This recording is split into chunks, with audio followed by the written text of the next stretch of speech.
10 बातें जो श्री कृष्ण के जीवन को बनाती है महानतम। जीवन प्रबंधन के लिए सबसे श्रेष्ठ सूत्र। जन्म से लेकर देह त्याग तक भगवान श्री कृष्ण के जीवन की लगभग हर घटना में कोई सूत्र है। युद्ध भूमि पर दिया गया गीता का उपदेश संसार का श्रेष्ठतम ज्ञान माना जाता है। मैनेजमेंट मास्टर कहें या जगत गुरु, गिरिधारी कहें या रणछोड़, भगवान श्री कृष्ण के जितने नाम हैं उतनी कहानियाँ। जीवन जीने के तरीके को अगर किसी ने परिभाषित किया है तो वो श्री कृष्ण है। कर्म से होकर परमात्मा तक जाने वाले मार्ग को उन्हीं ने बताया है। संसार से वैराग्य को सिरे से निकारा, कर्म का कोई विकल्प नहीं ये सिद्ध किया। श्री कृष्ण कहते हैं, मैं हर हाल में आता हूँ, जब पाप और अत्याचार का अंधकार होता है तब भी, जब प्रेम और भक्ति का उजाला होता है तब भी। दोनों ही परिस्थिति में मेरा आना निश्चित है। वैसे तो श्री कृष्ण का संपूर्ण जीवन ही एक प्रबंधन की किताब है, जिसे सैकड़ों हजारों बार सुना जा चुका है। कुरुक्षेत्र में दो सेनाओं के बीच खड़े होकर भारी तनाव के समय श्री कृष्ण ने अर्जुन को जो ज्ञान दिया वो दुनिया का श्रेष्ठतम ज्ञान है।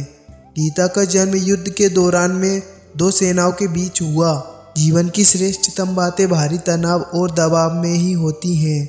अगर आप दिमाग को शांत और मन को स्थिर रखने की कोशिश करें तो सबसे बुरी परिस्थितियों में भी आप अपने लिए कुछ बहुत बेहतरीन निकाल पाएंगे।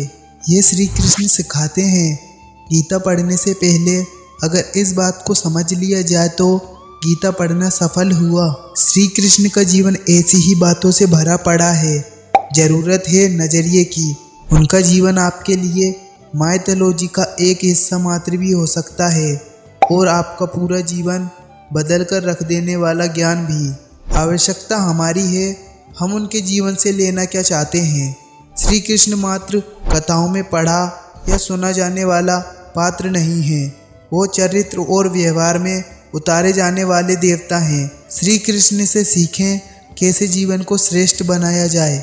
10 बातें हैं जो अगर व्यवहार में उतार ली तो सफलता निश्चित मिलेगी।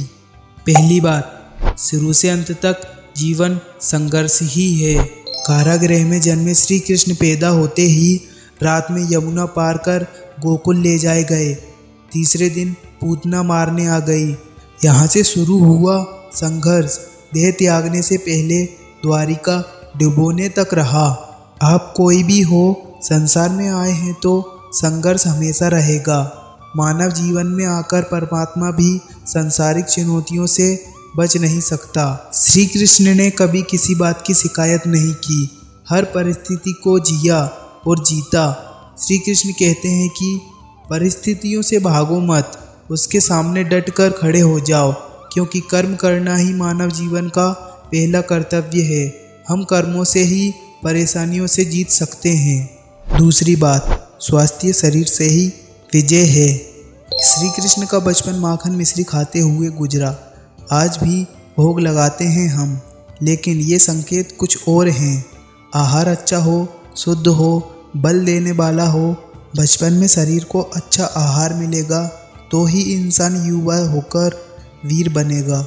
शरीर को स्वस्थ रखना है तो बचपन से ध्यान देने की ज़रूरत है। ये पेरेंटिंग के दौर से गुजर रहे युवाओं के लिए बड़ा मैसेज है। अपने बच्चों को ऐसा खाना दें जो उनको बल दे, सिर्फ स्वाद के लिए ही न खिलाएं, तभी वे बड़े होकर स्वयं को और समाज को सही दिशा में ले जा पाएंगे। तीसरी बात, पढ़ाई किताबी ना हो, रचनात्मक हो। श्री कृष्ण ने अपनी शिक्षा मध्य प्रदेश के उज्जैन में सांदीपनि ऋषि के आश्रम में रहकर पूरी की थी। कहा जाता है 64 दिनों में उन्होंने 64 कलाओं का ज्ञान हासिल कर लिया था। वैदिक ज्ञान के अलावा उन्होंने कलाएं सीखी। शिक्षा ऐसी ही होनी चाहिए जो हमारे व्यक्तित्व का रचनात्मक विकास करे। संगीत, नृत्य, युद्ध सहित 64 कलाओं कृष्ण के व्यक्तित्व का हिस्सा है। बच्चों में कोरा ज्ञान ना भरें, उनकी रचनात्मकता को नए आयाम मिले, ऐसी शिक्षा व्यवस्था हो। चौथी बात, रिश्तों से ही जीवन है, बिना रिश्तों के कुछ नहीं। श्री कृष्ण ने जीवन भर उन लोगों का साथ नहीं छोड़ा जिनको मन से अपना माना। अर्जुन से वे युवा अवस्था में मिले, ऐसा महाभारत कहती है, लेकिन अर्जुन से उनका रिश्ता हमेशा मन का रहा। सुदामा हो या युद्धव, श्री कृष्ण ने जिसे अपना मान लिया उसका साथ जीवन भर दिया। रिश्तों के लिए श्री कृष्ण ने कई लड़ाइयाँ लड़ी और रिश्तों से ही श्री कृष्ण ने कई लड़ाइयाँ जीती। उनका सीधा संदेश है, सांसारिक इंसान की सबसे बड़ी धरोहर रिश्ते ही हैं। अगर किसी के पास रिश्तों का ताथ ही नहीं है तो वो इंसान संसार के लिए गैर जरूरी है।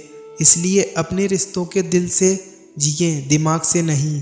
पांचवी बात, नारी का सम्मान समाज के लिए जरूरी। राक्षस नरकासुर का आतंक था। करीब 16,100 महिलाओं को उसने अपने महल में कैद किया था। महिलाओं से बलात्कार में उसे सुख मिलता था। श्री कृष्ण ने उसे मारा, सभी महिलाओं को मुक्त कराया, लेकिन सामाजिक कुरीतियां तब भी थीं। उन महिलाओं को अपनाने वाला कोई नहीं था। खुद उनके घर वालों ने उन्हें दूषित मानकर त्याग दिया। ऐसे में श्री कृष्ण आगे आए, सभी 16,100 महिलाओं को अपनी पत्नी का दर्जा दिया, समाज में उन्हें सम्मान के साथ रहने के लिए स्थान दिलाया। श्री कृष्ण ने हमेशा नारी को शक्ति बताया, उसके सम्मान के लिए तत्पर रहे। पूरी महाभारत नारी के सम्मान के लिए ही लड़ी गई। तो आप श्री कृष्ण भक्त हैं तो अपने आसपास की महिलाओं का पूरा सम्मान करें। श्री कृष्ण की कृपा पाने का ये सरलतम मार्ग है। छठी बात, आपके मतभेद अगली पीढ़ी के लिए बाधा न बने। कम ही लोग जानते हैं कि जिस दुर्योधन के खिलाफ श्री कृष्ण ने आजीवन पांडवों का साथ दिया, उसकी मौत का कारण भी श्री कृष्ण की कूटनीति बनी। वही दुर्योधन रिश्ते में श्री कृष्ण का समधी था।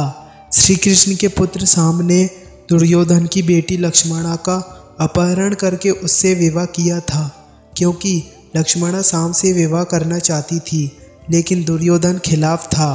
शाम को कौरवों ने बंदी भी बनाया था। तब श्री कृष्ण ने दुर्योधन को समझाया था कि हमारे मतभेद अपनी जगह हैं, लेकिन हमारे विचार हमारे बच्चों के भविष्य में बाधा नहीं बनने चाहिए। दो परिवारों के आपसी झगड़े में बच्चों के प्रेम की बलि न चढ़ाई जाए। श्री कृष्ण ने लक्ष्मणा को पूरे सम्मान के साथ अपने यहाँ रखा। दुर्योधन से उनका मतभेद हमेशा रहा, लेकिन उन्होंने उसका प्रभाव कभी लक्ष्मणा और शाम की गृहस्थी पर नहीं पड़ने दिया। सातवीं बात, शांति का मार्ग ही विकास का रास्ता है।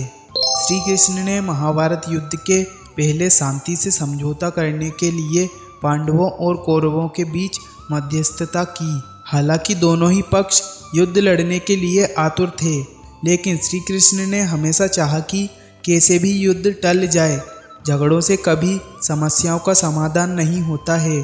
शांति के मार्ग पर चलकर ही हम समाज का रचनात्मक विकास कर सकते हैं। श्री कृष्ण ने समाज की शांति से मन की शांति तक दुनिया को ये समझाया कि कोई भी परेशानी तब तक मिट नहीं सकती जब तक वहाँ शांति ना हो। फिर चाहे वो समाज हो या हमारा खुद का मन, शांति से ही सुख मिल सकता है, साधनों से नहीं। आठवीं बात, दूरगामी परिणाम सोचें। महाभारत में जुए की घटना के बाद पांडवों को वनवास हो गया। श्री कृष्ण ने अर्जुन को समझाया कि ये समय भविष्य के लिए तैयारी करने का है। महादेव शिव, देवराज इंद्र और माँ दुर्गा की तपस्या करने को कहा। श्री कृष्ण जानते थे कि दुर्योधन को कितना भी समझाया जाए, वो पांडवों को अपना राज्य नहीं लौटाएगा। तब शक्ति और सामर्थ्य की जरूरत होगी। कर्ण के कवच कुंडल पांडवों की जीत में आड़े आएंगे, ये भी वे जानते थे। उन्होंने हर चीज़ पर बहुत दूरगामी सोच रखी। कोई भी फैसला तत्कालिक आवेश में नहीं लिया, हर चीज़ के लिए आने वाली पीढ़ियों तक का सोचा। यही सोच समाज का निर्माण करती है। नवी बात, हर परिस्थिति में मन शांत और दिमाग स्थिर रहे। पांडवों के सूर्य यज्ञ में शिशुपाल श्री कृष्ण को अब शब्द कहता रहा। छोटा भाई था लेकिन मर्यादाएं तोड़ दी। पूरी सभा चकित थी, कुछ क्रोधित भी थे, लेकिन श्री कृष्ण शांत थे, मुस्कुरा रहे थे। शांति दूत बनकर गए तो दुर्योधन ने अपमान किया। श्री कृष्ण शांत रहे। अगर हमारा दिमाग स्थिर है, मन शांत है, तभी हम कोई सही निर्णय ले पाएंगे। आवेश में हमेशा हादसे होते हैं, ये श्री कृष्ण सिखाते हैं। विपरीत परिस्थितियों में भी कभी विचलित नहीं होने का गुण श्री कृष्ण से बेहतर कोई नहीं जानता। 10वीं बात, लीडर बने, श्रेय लेने की होड़ से बचें। श्री कृष्ण ने दुनिया भर के राजाओं को जीता था। जहाँ ऐसे राजाओं का राज था जो भ्रष्ट थे, जैसे राजा शंग, लेकिन कभी किसी राजा का सिंहासन नहीं छीना। श्री कृष्ण के पूरे जीवन में कभी ऐसा नहीं हुआ कि उन्होंने किसी राजा को मारकर उसका शासन खुद लिया हो। राजा शंग को मारकर उसके बेटे को राजा बनाया, जो चरित्र का अच्छा था। सभी जगह ऐसे लोगों को बैठाया जो धर्म को जानते थे। कभी किंग नहीं बने, हमेशा किंग मेकर की भूमिका में रहें। महाभारत युद्ध में भी खुद हथियार नहीं उठाया, पूरा युद्ध कूटनीति से लड़ा। पांडवों को सलाह देते रहे, लेकिन जीतने का श्रेय भीम और अर्जुन को दिया।